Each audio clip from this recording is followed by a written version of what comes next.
If you blinked, you might have missed the moment when America collectively stopped breathing. The lights were blinding, the crowd was restless, and the judges looked like they'd already made up their minds, and then this man walked out, smiling just a little too confidently, carrying nothing but jokes, charm, and what he claimed was the power to move objects with his mind. And in that instant, before anyone knew his name, before anyone knew his story, one question started echoing through millions of living rooms across the country: was this guy about to embarrass himself on live television, or was he about to break everything we thought we knew about reality? That moment belonged to Lioz Shem Tov and what happened next on the stage of America's Got Talent didn't just shock the judges, it cracked open a full-blown argument across the internet that still hasn't settled. And here's the thing nobody tells you at first: this wasn't just about telekinesis, tricks, or laughs. This was about belief, doubt, humiliation, genius, and the uncomfortable feeling that maybe, just maybe, we enjoy being fooled more than we're willing to admit. So let me ask you something before we go any further. Have you ever watched someone and thought, there's no way this is real, but at the same time felt the tiny voice inside whisper, but what if it is? Hold on to that feeling, because that exact tension is where this entire story lives. When Lioz stepped onto that massive AGT stage, he didn't look like a typical mind-bending performer.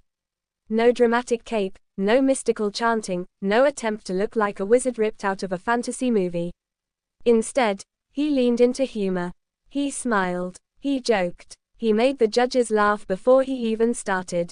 And that, right there, was the first layer of the illusion, because while everyone was busy laughing, the guard was already down. Growing up in Israel, Lioz wasn't celebrated as a prodigy. He wasn't the kid everyone pointed at and said, he's special. In fact, his early years were filled with something far more familiar to most of us: being underestimated. He's spoken before about being drawn to magic not because he wanted power, but because he wanted control.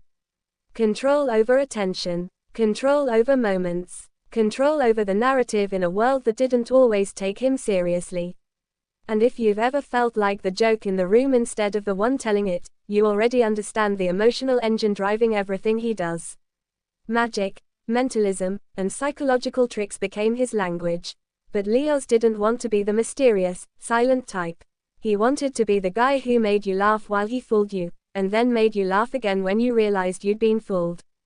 That balance is incredibly hard to pull off, and for years, it meant he didn't quite fit anywhere. Too funny for serious magicians. Too strange for traditional comedians. Too confusing for audiences who wanted clean categories. And that's what made his appearance on America's Got Talent so risky. This stage doesn't forgive confusion. It rewards clarity. You sing, you dance, you do something jaw-dropping, or you go home. Standing there in front of judges like Simon Cowell a man known for slicing through nonsense in seconds, Lioz was essentially daring the show to let him exist in the gray area. The first thing he did was talk about telekinesis. The room shifted. You could feel the skepticism tighten like a muscle. Telekinesis is one of those words that instantly raises red flags, especially on American television. We've seen too many claims, too many frauds, too many late-night infomercials promising supernatural powers. And Simon's face said exactly what millions at home were thinking: here we go again. But then Lioz started moving objects. Not with dramatic flair, not with smoke and mirrors. Just subtle movements. A glass, a fork, small things that somehow felt bigger because they were happening right there, in real time, under the harshest lights imaginable. The audience laughed, then gasped, then laughed again. And that emotional whiplash was intentional. Because when you're laughing, you're not analyzing. When you're entertained, you stop trying to solve the puzzle. This is the second layer most people missed. Lioz wasn't trying to convince you he had powers. He was trying to show you how easily conviction itself can be manipulated. And the judges played right into it. Simon pushed back. He questioned him. He tried to catch him. And Lioz didn't resist. He leaned in. He invited the skepticism. That's when the performance stopped being about telekinesis and started becoming a social experiment. Who do we trust? The performer, the authority figure, our own eyes. And here's where the internet truly split in half. Within minutes of the audition airing, TikTok was flooded with reaction videos. Some people were wide-eyed, swearing they'd never seen anything like it. Others were laughing just as hard, insisting it was obvious trickery. On Twitter, threads exploded arguing whether Lioz was a genius troll or a master manipulator.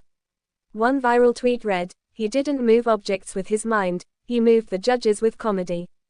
Another fired back, "If you think this was real, you're the reason scams exist." Reddit went even deeper. Entire subthreads broke down frame-by-frame analyses, trying to spot wires, magnets, camera tricks, anything that could restore order to a shaken sense of logic. But here's the part that truly broke the internet. Lioz never once claimed he was real in the way people expected. He danced around the truth. He joked. He deflected. He let people argue themselves into exhaustion. That's the third layer, and it's uncomfortable to admit. The discomfort wasn't about whether telekinesis exists. It was about realizing how badly we want to believe when someone is confident enough to sell us a story.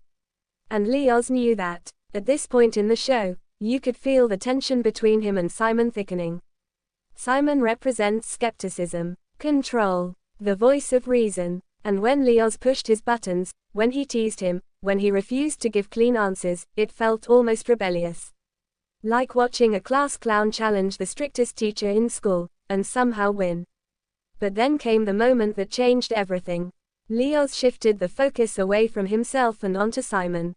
Not physically, but psychologically. He made Simon part of the act. And that's when the power dynamic flipped.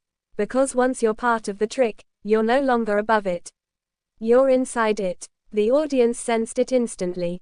The laughter got louder, the gasps sharper, and Simon looked genuinely unsettled. Ask yourself this, when was the last time you saw Simon Cowell unsure of himself on that stage? That's the fourth layer, and it's the one that turned a funny audition into a cultural lightning rod.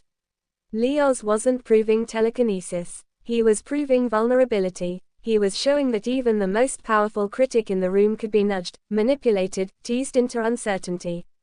And for some viewers, that was exhilarating. For others, it felt like crossing a line. This is where the emotional divide really deepened. Fans defended Lioz, saying he exposed how entertainment works, how belief is part of the contract. Critics accused him of disrespecting the show, the judges, even the audience. And buried beneath all that noise was a quieter, more personal truth. Lioz had finally found a stage big enough to accept exactly who he was, without forcing him to choose between being funny or being mysterious. Halfway through this storm, right as emotions were peaking, something interesting happened. Subscriber counts jumped. Notification bells rang. People didn't want to miss what would happen next, not just with Lioz, but with the conversation itself. And if you're watching this right now, feeling that same pull, maybe that's your sign too. Because stories like this don't come around often, and you don't want to be the one hearing about the ending secondhand. But the biggest shock wasn't the audition. It wasn't Simon's reaction. It wasn't even the internet chaos.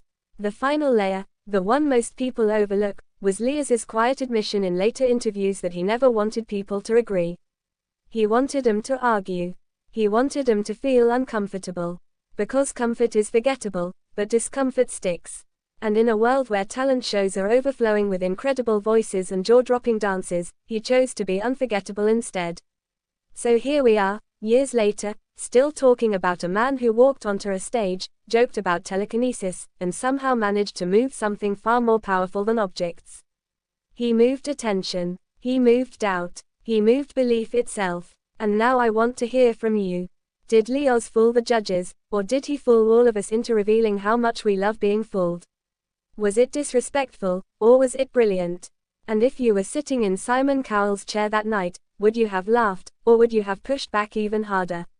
Because the scariest part of this story isn't whether telekinesis is real. It's realizing how easily our certainty can be shaken by someone bold enough to smile while doing it. And that's a shock no camera trick can explain. Thanks for watching this video and please subscribe Talent Zone Updates YouTube channel for more update news.